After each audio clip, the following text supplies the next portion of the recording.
कृपया ध्यान रखें कि इस चैनल में सभी की सभी जो जानकारी है वो शैक्षिक और सूचनात्मक उद्देश्यों के लिए है। इस यूट्यूब चैनल में प्राप्त किसी भी जानकारी को वित्तीय सलाह, कानूनी सलाह या तो व्यक्तिगत सलाह के रूप में नहीं लिया जाना चाहिए। जय हिंद दोस्तों। यूके मतलब कि यूनाइटेड किंगडम फाइनली क्रिप्टो के अंदर प्रॉपर रेगुलेशन करेगा। फिलहाल यहाँ पर इन लोगों ने जो पेपर है वो भी लाइव कर चुके हैं कि हम किस किस तरीके से क्रिप्टो के अंदर रेगुलेशन करेंगे।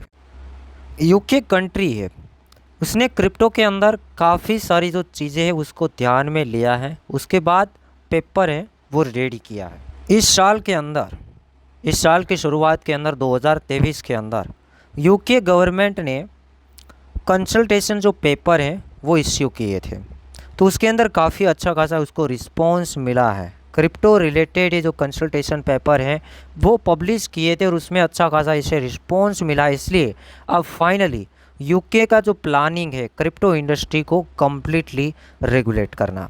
अब यहाँ पर इस पेपर के अकॉर्डिंग कहा जा रहा है कि 2024 के अंदर यूके की पार्लियामेंट के अंदर क्रिप्टो लॉ है वो इंट्रोड्यूस होंगे, मतलब कि कौन कौन से रूल्स वगैरह होंगे वो 2024 के अंदर पता चलेगा।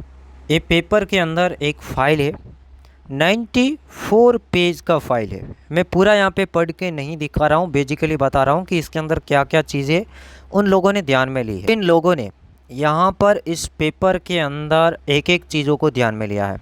पहले हम NFT के बारे में बात करेंगे। तो ये लोगों का कहना है कि नॉन फंजिबल जो टोकन है NFT बनाई जाती है, कोई भी NFT बनता है तो उसका यूज़ केसेस क्या है वो जानना बेहद ज़रूरी है और वो लोगों को पता होना भी ज़रूरी है। तो इसके लिए भी कुछ रूल्स वगैरह आएंगे कि एक क्या यूज़ केसेस है, क्या सर्विस प्रोवाइड करता है, कहाँ पे काम आएगा, कोई स्कीम चीज़ तो नहीं है, लोगों के साथ धोखा तो नहीं होगा, ये वाली बातें यहाँ पर ध्यान में ली जाएगी। उसके बाद यहाँ पर नीचे स्क्रॉल करेंगे, टाइमलाइंस के बारे में बताया है। उसके बाद नीचे स्क्रॉल करके देखेंगे सिक्योरिटी टोकन से, उसके बारे में बताया है कि कौन कौन से टोकन है वो सिक्योरिटी है और कौन कौन से टोकन है कि वो कमोडिटी है, कि वो आने वाले टाइम के अंदर धोखा नहीं कर सकते हैं, प्रॉब्लम क्रिएट नहीं हो सकते हैं।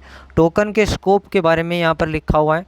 स्टेकिंग के बारे में लिखा हुआ कि कौन कौन सा प्लेटफॉर्म कितना स्टेकिंग रिवार्ड देता है, या तो ऐसे भी रूल्स आ सकते हैं कि कितना रिवार्ड मैक्सिमम दे सकते हैं। उसके बाद नीचे मेन पॉइंट यहाँ पे हम देखेंगे तो कस्टडी स्कोप, कि भाई एक्सचेंज के अंदर किस तरीके का कस्टडी वगैरह है, सभी की सभी जो चीज़ें हैं वो यहाँ पर बताई गई है। इन्वेस्टमेंट एडवाइस के बारे में, उसके बाद यहाँ पर क्रॉस बॉर्डर के बारे में बताया है। नेक्स्ट यहाँ पर परमिशन लेस जो ब्लॉकचेन है, ब्लॉकचेन मतलब किस टाइप का ब्लॉकचेन बनाया है, डिसेंट्रलाइज है नहीं है, कौन कंट्रोल कर रहा है, कैसे क्या हो रहा है, वो चीज़ें भी यहाँ पर बताई गई है। ट्रेडिंग प्लेटफॉर्म स्कोप के बारे में, बैनिंग क्रिप्टो के बारे में कि कौन कौन से क्रिप्टो है वो बैन होंगे, मतलब कि सभी की सभी क्रिप्टो करेंसी को रेगुलेट करना पॉसिबल नहीं है। आपको भी पता है कि lot of crypto currency daily बनते हैं, अगर सभी को रेगुलेट किया गया तो मार्केट के अंदर जो स्कैम हो रहे हैं हमारे साथ, काफ़ी टोकन स्कैम बना के हमारे साथ धोखा हो रहा है, गैम्बलिंग हो रहा है, हम खरीद लेते हैं, ICO में पार्टिसिपेट कर लेते हैं, फिर टोकन लॉन्च भी नहीं होता है, काफ़ी सारे ऐसे भी केसेस देखने को मिले, तो फिर तो लॉस ही लॉस है। तो उसमें से कुछ क्रिप्टो करेंसी है वो बैन भी होना ज़रूरी है कि भाई उसको बैन ही किया जाए ताकि लोगों के साथ स्कैम है वो कम हो। उसके बाद यहाँ पर ये बताया है कि 20वां जो इसका काम है, इंटरनेशनल जो डीफाई प्लेटफॉर्म है, इस रेगुलेशन के अंदर, इस फ्रेमवर्क के अंदर डिसेंट्रलाइज फाइनेंस को अभी के लिए अवॉइड किया गया है। मतलब कि अभी जो रेगुलेशन होगा डीफाई को छोड़ के जितनी भी और चीज़ें हैं उसके बारे में रेगुलेशन होगा, डिसेंट्रलाइज फाइनेंस के अंदर रेगुलेशन नहीं होगा। अब यहाँ पे हम बेसिकली देखेंगे तो इन लोगों ने हर एक चीज़ों के ऊपर ध्यान दिया है। सिक्योरिटी टोकन्स, हमारा अभी जो मेन प्रॉब्लम है कि काफ़ी सारे क्रिप्टो करेंसी आ रहे हैं, समझ नहीं आ रहा है कि कौन ठीक है कौन ठीक नहीं है।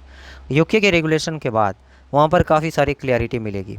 उसके बाद स्टेकिंग, काफ़ी सारे प्लेटफॉर्म है ज़्यादा स्टेकिंग देते तो है बट वो टोकन बाद में ड्रॉप हो जाते हैं, तो हमारे साथ तो स्कैम हुआ। स्टेकिंग रिवार्ड के चक्कर में हमारे साथ स्कैम हो गया, जो ज़्यादा रिवार्ड देता है वहाँ पे स्कैम होता है।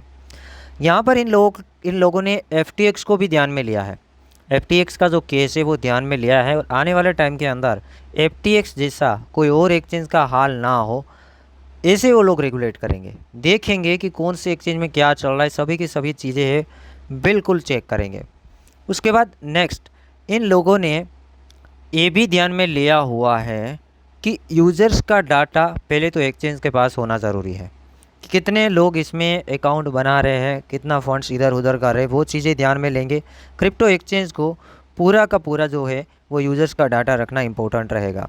उसके बाद इसने ये भी बताया कि कोई भी एक्सचेंज को कौन सा क्रिप्टो करेंसी लिस्ट करना है वो बताना होगा कि भाई ये वाला क्रिप्टो करेंसी इतनी डेट को लिस्ट करने वाले हैं।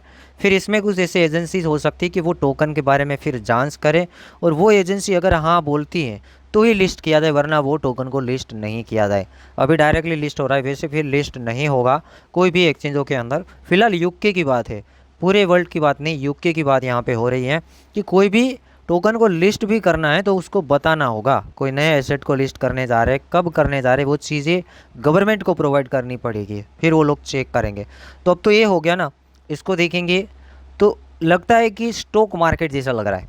स्टॉक मार्केट के अंदर ऐसा होता है कि कोई स्टॉक आता है तो सेबी के पास पहले जाना पड़ता है उसको, कोई कंपनी को, वहाँ से अप्रूव मिलता है, फिर आता है स्टॉक एक्सचेंज के अंदर, वो लिस्ट हो जाता है। तो अभी ये यूके का पॉजिटिव न्यूज़ आया, और अकॉर्डिंग टू ए पेपर 2024 के अंदर पार्लियामेंट के अंदर इसके रिलेटेड लॉज है वो इंट्रोड्यूस किए जाएंगे। लॉ तो बनेंगे ही बनेंगे। बाकी अभी बात करेंगे तो अभी के लिए पॉजिटिव न्यूज़ बना है एज ए शॉर्ट टर्म के लिए।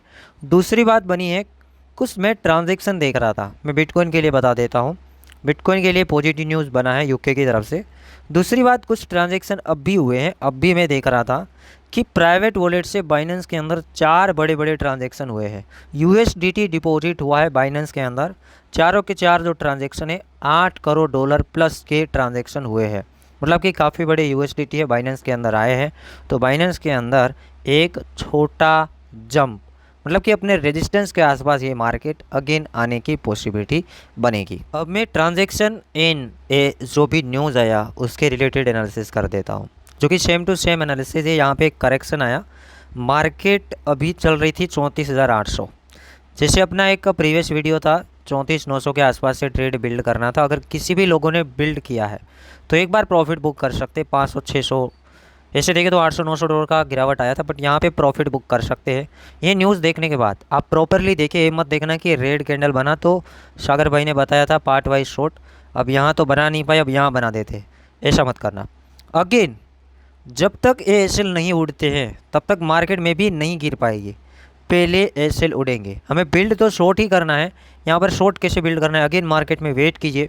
ये मार्केट अगेन 35 से लेके 35,500, 600 और 800, 35,500, 600 और 800, 35,800 तक आपको ट्रेड को बिल्ड करना है, और एसएल का यूज़ करना है $36,000 के ऊपर, मतलब 36 से दूर रखना है थोड़ा एसएल, और लोवेस्ट लेवरेज के साथ ये ट्रेड है वो हमें बिल्ड करनी है। न्यूज़ का जो इम्पैक्ट है, यहाँ से $1,000 के जंप लग सकते हैं, बट मैं अभी लॉन्ग नहीं कर रहा हूँ, मैं खुद शॉर्ट कर रहा हूँ, मार्केट में वेट करता हूँ, अगर ऊपर आता है तो शॉर्ट करता हूँ, बाकी इसको मैं देखता रहता हूँ। बस वही आप यहाँ पे कर सकते हैं कि ऊपर आए 35 के आसपास, उसके आसपास से ही हम स्केल या तो बड़ा जो शॉर्ट है वो ओपन कर सकते हैं, जो कि टारगेट्स ऑलरेडी दिए हुए हैं $33,000 एंड $32,000 आसानी से यहाँ पर हम देख सकते हैं। तो ये था एक अपडेट। उम्मीद करता हूँ इस वीडियो आपको पसंद आया होगा। इस वीडियो को लाइक करना, चैनल को सब्सक्राइब करना, ऐसे कंटेंट हम टाइम पे बना देते हैं।